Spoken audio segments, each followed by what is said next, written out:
It's officially seed starting time, and one of the most important things that you have to get down is choosing the right soil for starting your seeds indoors. So in today's video, we're going to be covering everything that you need to know about what makes a good seed starting mix, the ingredients you can find in a good seed starting mix, and even how to make your own seed starting mix from home, all while saving money in the process.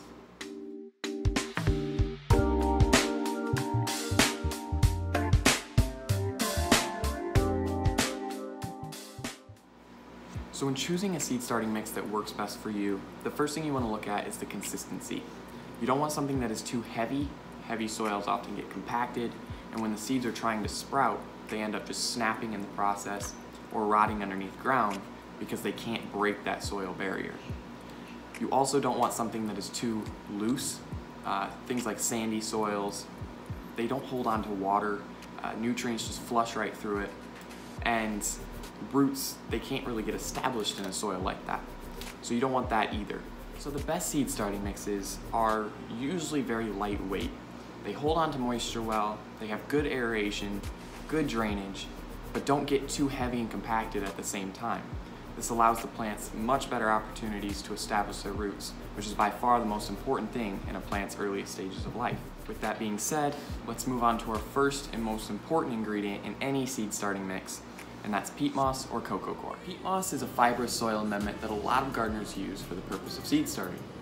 Peat moss comes from what they call peat bogs, and these bogs are basically flooded plains that when organic matter falls in, it slowly sinks to the bottom and over thousands of years creates these layers.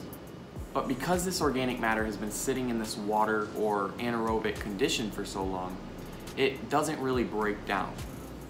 Because it's not been broken down and it's been sitting in these bogs for so long, all of the nutrients have basically just been sucked out of it, leaving you with a very sterile mix. This is actually a really good thing and one of the many reasons that makes peat moss such a good choice for seed starting. Seedlings when they're young don't need a lot of fertilizer, and if you give them too much nutrients, they can often burn or die off. A lot of the seed starting mixes that you would go and buy already have beneficial nutrients added into them, but some don't. And if you're making your own, you're gonna need to add some type of fertilizer, which we'll get into later in this video. So I personally prefer peat moss. We've had a lot of success with it, but there's a lot of people out there that don't like it, mainly due to the fact that it's not very renewable because it takes so long to get to this end product. Because of this, a lot of people prefer coco coir. Now coco coir is the outside layer of a coconut or the husk. It is much more renewable. It has a little bit different of a texture, but it does the exact same thing as peat moss. Either way you go, both are great options for the base of your seed starting mix.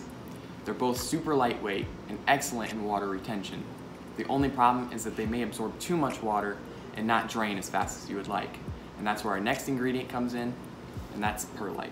Now, perlite is a volcanic rock that when exposed to high temperatures, it not only expands, but it gets super lightweight. These are so lightweight that you can literally crush them with no force at all. This not only helps with the drainage, but it keeps your soil lightweight and allows your seedlings to push through to sprout without getting blocked by these. Another big reason you want perlite in your seed starting mix is aeration. Airflow is super important in any plants that you grow, and if it's not present, a lot of times your roots can actually start to rot. Now, if you were to put this underneath a microscope, you would see tiny microscopic little holes.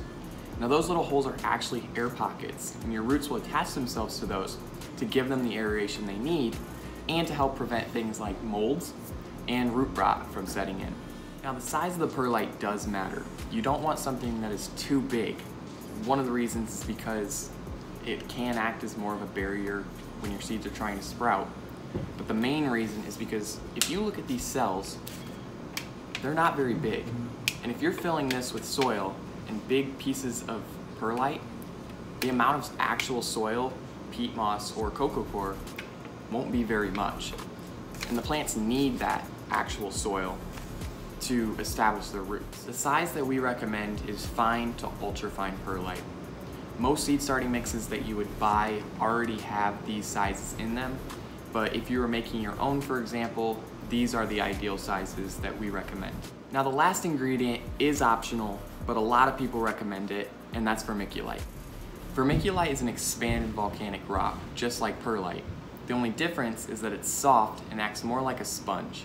Adding vermiculite to your seed starting mix helps to absorb the nutrients and keep them in the soil longer, to whereas if you didn't have them, a lot of those nutrients would be flushed out every time you go to water your plants. Again, vermiculite is completely optional. I've grown tons of plants without it. There's a lot of seed starting mixes out there that don't even have it in it.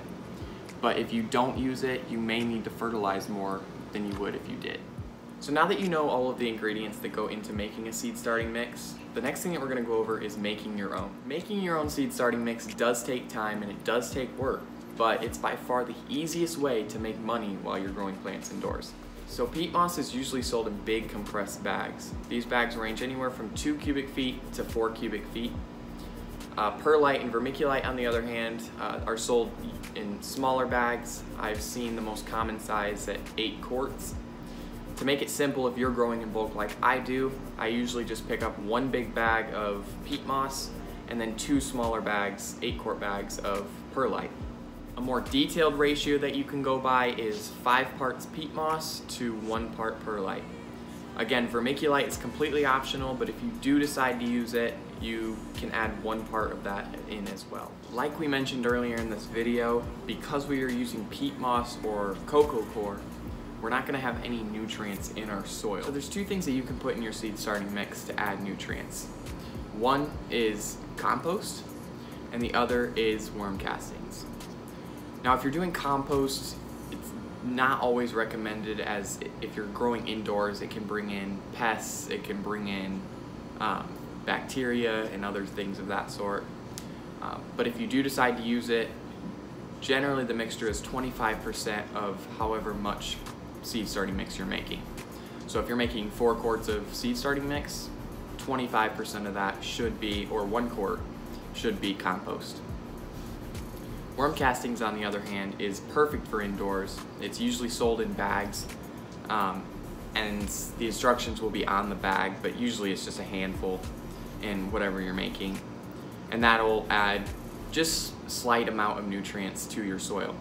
You don't want too much nutrients, and that's why these 2 things are great. They slowly feed the plants over time. They allow the plants to develop slowly, and they don't overfeed them to the point where these plants start burning or dying off from too much nutrients. So the last thing that we're going to cover in today's video are brands. Is there a certain brand that's better than others? Is there a certain brand that I prefer? The simple answer is no. There's really no brand that tops another one. They're all going to consist of the same thing. If the seed starting mix that you're looking to get has the ingredients that we talked about, you can grow amazing transplants. There's a lot of people out there that prefer one brand to another, but the whole point is that you're finding a soil or a mixture that plants really do thrive in. And that's basically it when it comes to choosing the best mix for starting your seeds indoors.